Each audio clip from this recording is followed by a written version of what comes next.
Guys, what's going on? This is Kumra with Youngry. I'm here at South by Southwest. I'm here with the man, the legend, Warren G. We just saw yesterday his movie, G-Funk. It is a phenomenal movie. We interviewed the director, and now we're talking to the main inspiration behind the film.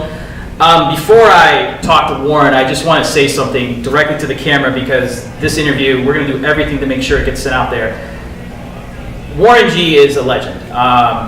Our whole company, Youngry, has a very hip-hop grit element, and both my partner and I can attest that without Warren G's music, without the legacy that he brought, I don't even know if there would be a Youngry, just to be straight up. I've never said this kind of candid stuff in an interview, but I felt on the record I have to do that. And before I go into the interview, I don't know how many times I'm going to do this, but I got to tell you, man, like, your music was like what I needed. I was a kid that was bullied. I didn't have a lot of friends, and when I went home, instead of doing drugs and instead of like doing vice stuff, I listened to your music, and you kind of inspired me to hustle. But I'm a goofy hustler though, so I'll give you an example.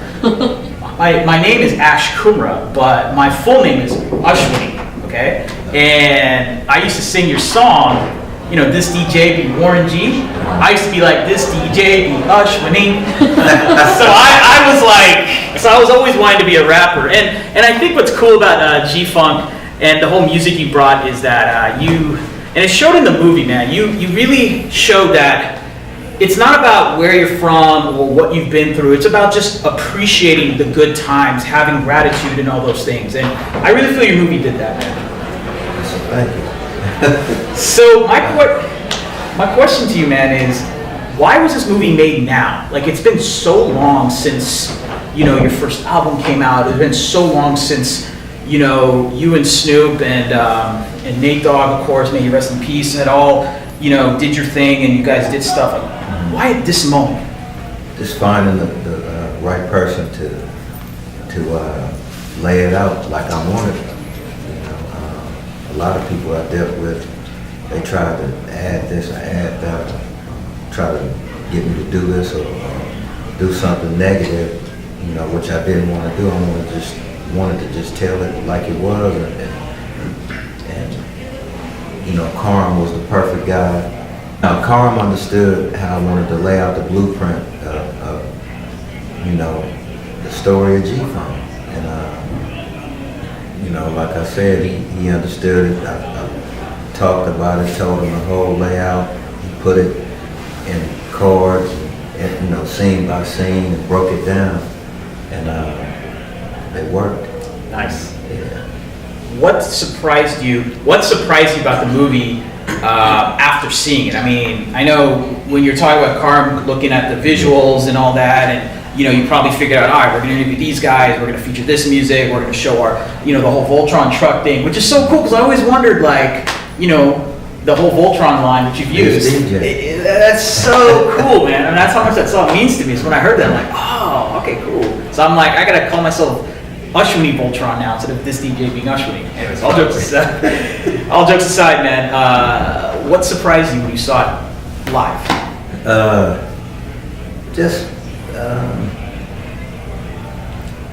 As far as the people in the movie, just your own visual. Oh, how I felt about it, seeing it live. Okay. I mean, it felt good just to see, everything I've had bottled in for a long time, just to be let out on the movie screen. People seeing, what it took to, get to be Warren G or to be Snoop Dogg or to be Nate Dogg. It taught people what we went through. Just trying to be successful, and it also teaches you, the do's and don'ts and the rights and wrongs, and it teaches you a lot about, just being an artist. By them seeing some of the things that I went through. You're like, damn, I don't want to go through no shit like that, so let me, take this route. Yeah. So, building blocks. And just letting everybody know how, about G-Funk, you know what I'm saying, and what it did for West Coast hip-hop and the hip-hop culture, period. Yeah. Okay. You talked about in the movie, you know, how G-Funk was somewhat derivative from the P-Funk era. And then, you know, it's cool when like Snoop said in the movie that like, you know, you and him had looked up to people from the P-Funk era, but now there's artists who look up to you and Snoop and others from the G-Funk era as their original inspiration. What kind of music would you like to now see that would be inspired by G-Funk? Have you seen that happen yet? Or you're like, man, I would hope that a certain type of music would come out from the music that I did from an inspiration standpoint? Man, it's in everybody, all the artists right now. Okay. You know, I see the influence there. Like I said, you know, even my verse on Ain't No Fun. And I mean, that's Ain't No Smoke. Ooh, hey, now you know. Inhale, exhale with my flow. 1 for the money, 2 for the bitches, 3 to get ready, and 4 to hit the switches in my Chevy. 6-4 rag to be exact, with bitches on my side, bitches on my back. So back up, bitch, because I'm struggling. Just get on your knees and then start juggling. These motherfucking nuts in your mouth. This nigga gonna make it with the clout. Look at J. Cole, how he rapped and he turned into a singing rap. Look at Drake, how he do this. Look at Kendrick Lamar, how he do his style, but then he got a little singing thing to it. You know, that's all. That's G-Funk. Yeah. You know, and the bass lines that they use, the heavy bass line behind, you know, the hard drums, you know, that smoothed out with some melody. That's G-Funk. What nobody doing. Yeah. You ever thought, I was gonna ask you this yesterday at the movie premiere during the Q&A. Have you ever thought about just going back to Long Beach and like, I know you can never make another 213, there's only gonna be one 213, but have you ever thought of being like a talent agent, sort of, and be like, I wanna find the next big set from Long Beach or the surrounding area and like kind of create a new type of G-Funk inspired rap group? Because you clearly are an inspiration to the city of Long Beach. I mean, the mayor has a Long Beach, Warren G Day, doesn't he? Wow. Dang. Deion Sanders. So, I got a cat that I'm working with. His name is Chuck Taylor. Yeah. He's very talented. He's one of those guys that, you know, make me really work hard to do the right production for him. So I'm working with him right now, and you know, trying to, you know, build his buzz up, which is every time I blast something on Instagram, he get like 30,000 hits. You know, I didn't see not one bad comment on him. Okay. You know, so that's a good thing. And but he's the guy. He's the guy. He's gonna be all right. He's seasoned already a little bit as far as just, you know, knowing how to write a song. You know. So I've been getting him in and telling his story. Okay. So that's gonna happen. Okay. Well, before I do my last question, again, on behalf of Youngry, on behalf of anyone who's pretty much from the last 20, 30 years, thank you so much for doing what you've done for music. Thank you for this movie. You and Karam and the producers have done such a great job. I mean, I really hope you guys win the audience award or whatever at South by. My last question is, so like I mentioned, Youngry is an acronym for Young and Hungry. What do you think, or what comes to your mind when you hear the word Youngry?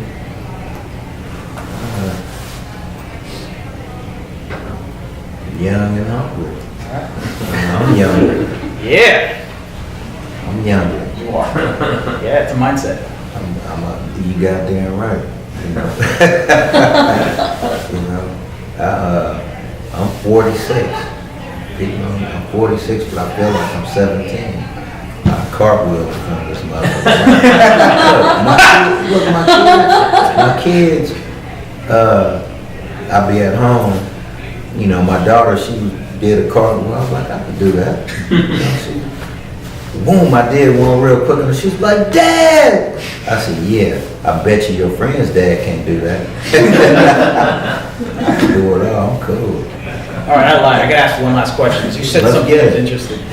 How do you stay so authentic throughout your whole journey? I mean, if I remember listening to you from from your young days from this doc to where you are now, you literally feel and act like the person I saw growing up. Like, what is your secret to staying so consistent? Because that's a trait that not a lot of entertainers, specifically really good entertainers, don't have. Be yourself. I ain't trying to be nobody else. I'm trying to. Who taught you that? Come from my parents, Okay. my father and my mom.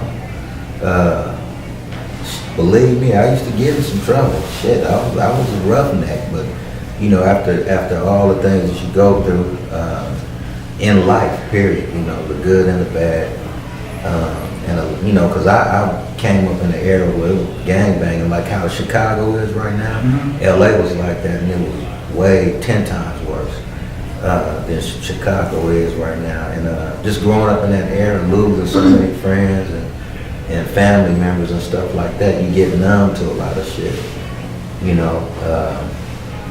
so that's what kind of like, you've been through so much. It's just like, I want to have fun. I'm trying to chill, calm, and shit, just being myself. Shit, just, some motherfuckers might think, oh, Warren G, this, that, I'll get off in their motherfucking ass fast.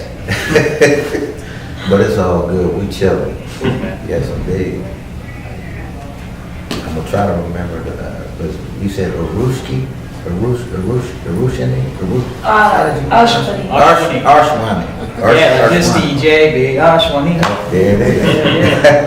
That was my line, man. I said that so much. And then that other line with Nate Dogg and the G Child where it needed something else. Like, I used to freestyle to that song, and I used to toss to my friend like this. That was our whole thing. Anyways, man, thank you so much, brother. All good, bro. For sure.